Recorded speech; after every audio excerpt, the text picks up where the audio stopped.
My name is Ernie Clifton. I have been trained as a nurse practitioner and have been taught to practice in the ways of Western medicine. It took me less than a year out of my graduate program to realize that something was terribly wrong with the picture I was seeing in my patient population. I began doing some research and I realized I was not alone. The Western world had lost its way, and I was only waking up to it in my early 30s.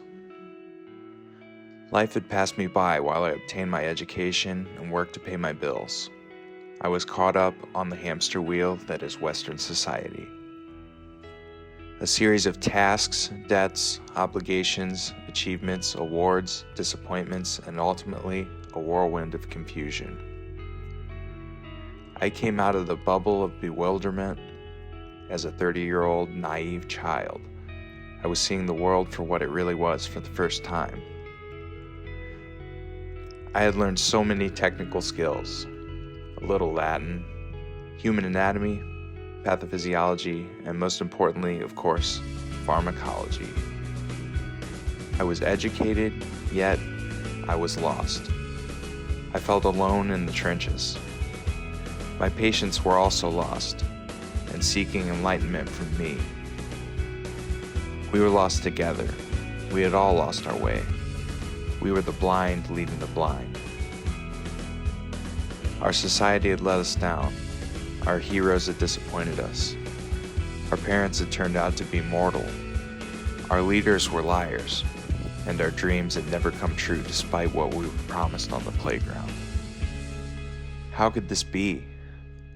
How could the richest country in the world with the most freedom have led us so far from paradise? Why were so many of my patients depressed? Why was I depressed? Why were drug companies directly marketing to consumers via television commercials? Why was it the expectation to leave my clinic with a prescription for a medication every time without exception?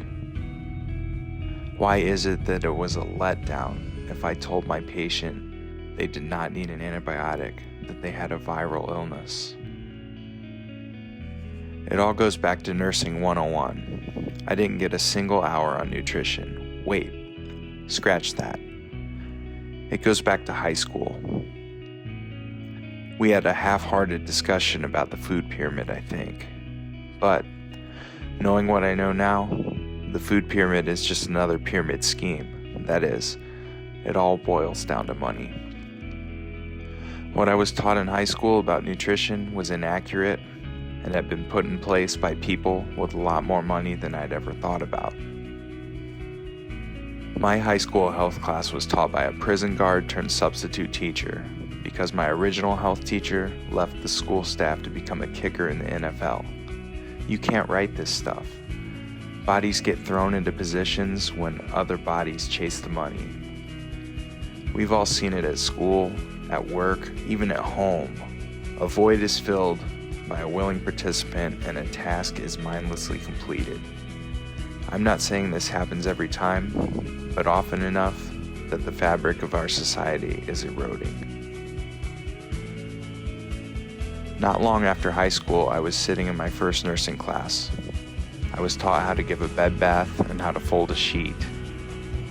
I fed a classmate pudding, and I pretended I wasn't embarrassed when I had to let everyone palpate my fat guts so I could feel what it was like to be a patient. Yet, I was never given information on diet or exercise, other than they might impact health to some extent. It was as though everybody should have already known it.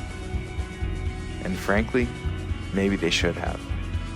But diet and exercise have been eliminated from our culture as a whole.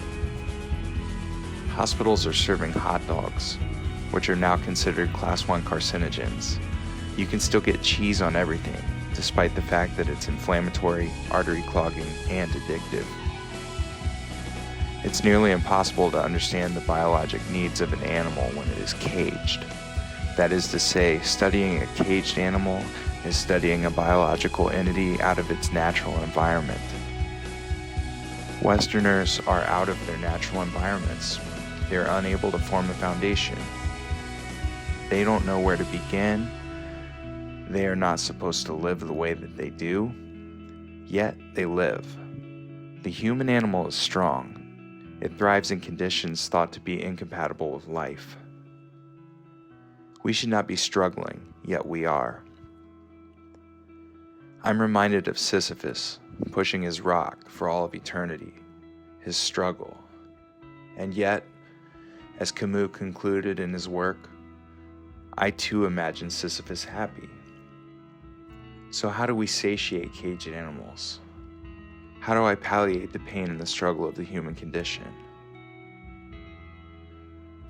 I start by simply taking measures to live as though we are no longer caged, to look beyond our boundaries, to get back into nature, to eat real food, to form real bonds, to live hard and to love harder.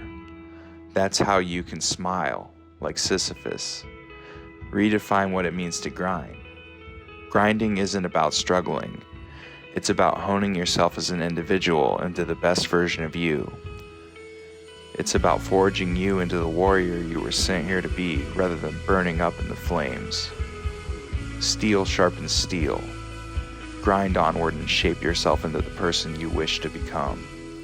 Redefine what it means to grind. Redefine the grind.